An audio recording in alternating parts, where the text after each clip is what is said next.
Yo, what's up, guys? Eating Dubs Fantasy Sports. In this video, I'm going to go through some waiver wire pickups as well as some dudes that you can probably drop from your team. So let's just jump into it.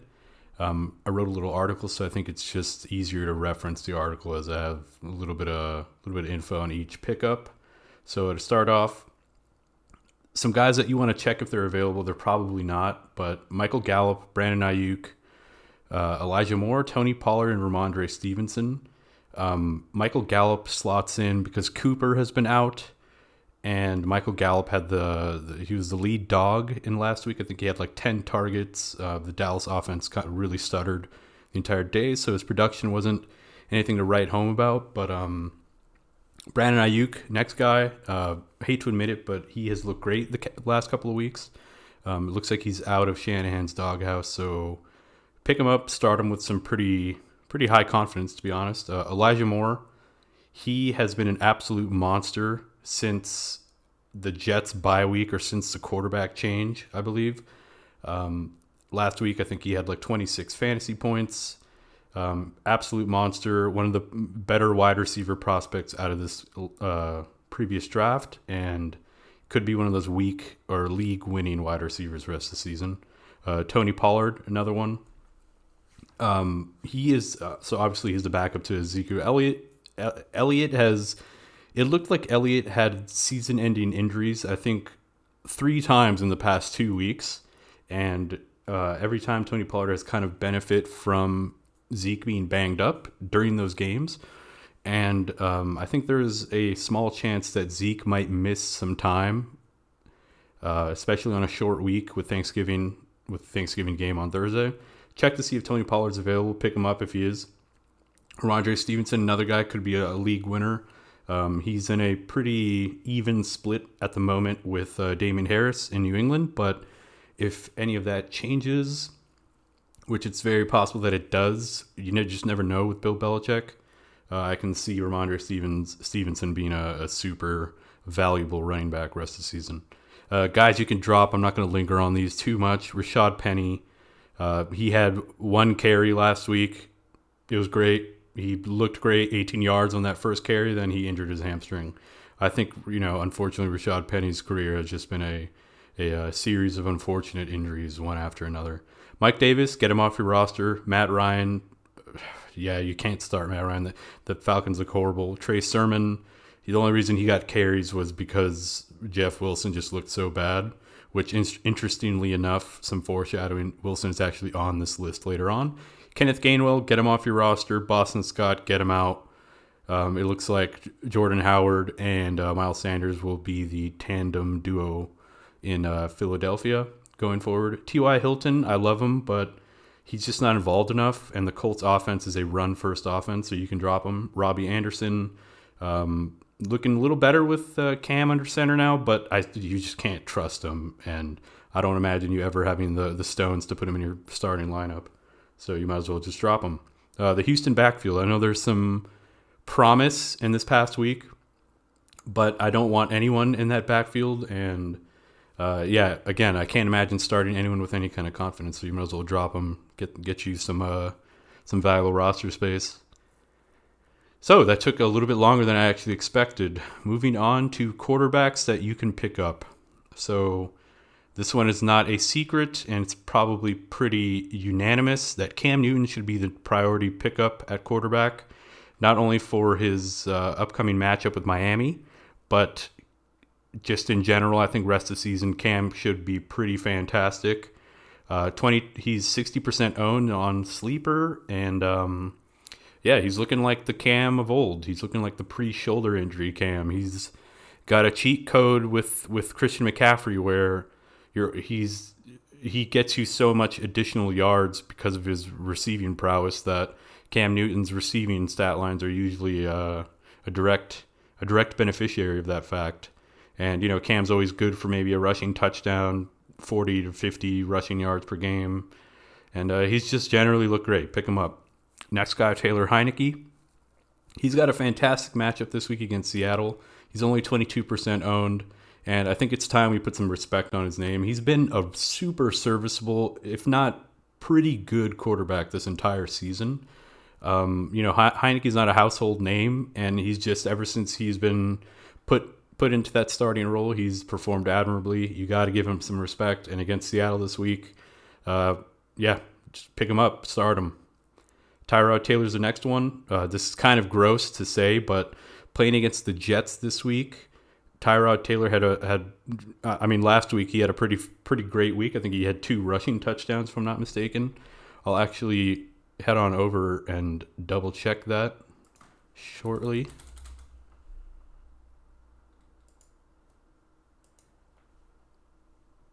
Tyrod Taylor, yep, 2 rushing touchdowns. I mean, his passing yards was nothing to be impressed at, but 6 for 28, 2 tutties.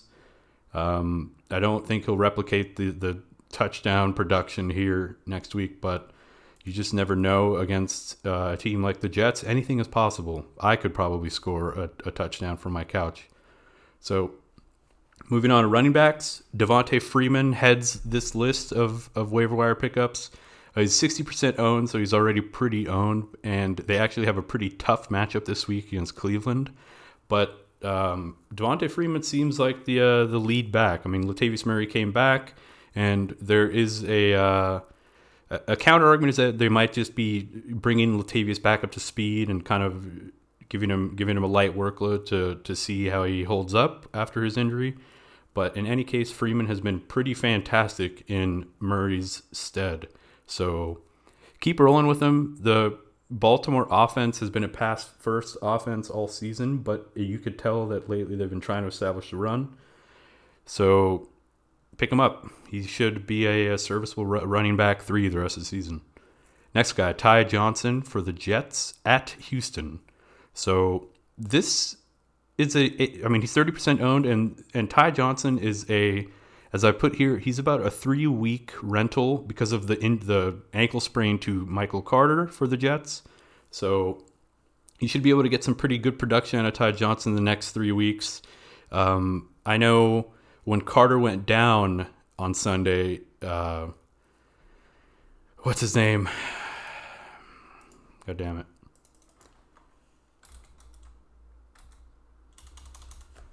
Tevin Coleman. Tevin Coleman came in and he looked like the lead guy when Carter went down. And while that I know that doesn't instill too much confidence in Ty Johnson, I think he should be a flexible because he gets third down work. I think he should be flexible the next 3 weeks.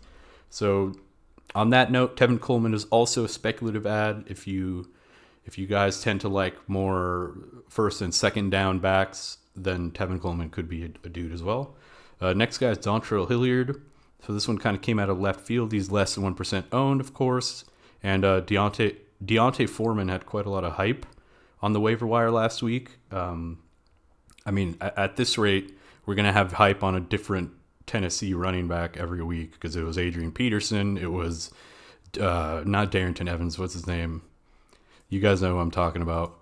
And then it was, it was Foreman last week. And then now this week, it looks like Hilliard's going to be the hype man. So pick him up, throw $5 of your fab or, very low amount, whatever you got, just to see what happens. Because he could also just be a mirage. Jeff Wilson, as I mentioned earlier, he looked like dog shit last week, but he had like 19 carries. I think it was 19 for like 53 or something like that. That's not some production you want to really be chasing, but it is usage that you do want to chase. So he got missed on a wide open touchdown. He would have ended the week with like 12 or 13 points had he have caught that.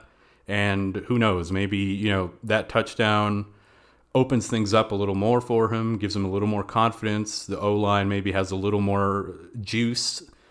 And you just never know at that, but it was so early in the game. I think it was on their first drive. So his usage warrants some consideration. Pick him up. If Mitchell is back, of course, Wilson's back. Or if Mitchell is back, Wilson is in the gutters for me. I wouldn't trust starting him. He will essentially become the third down back. Now moving on to wide receivers, Darnell Mooney.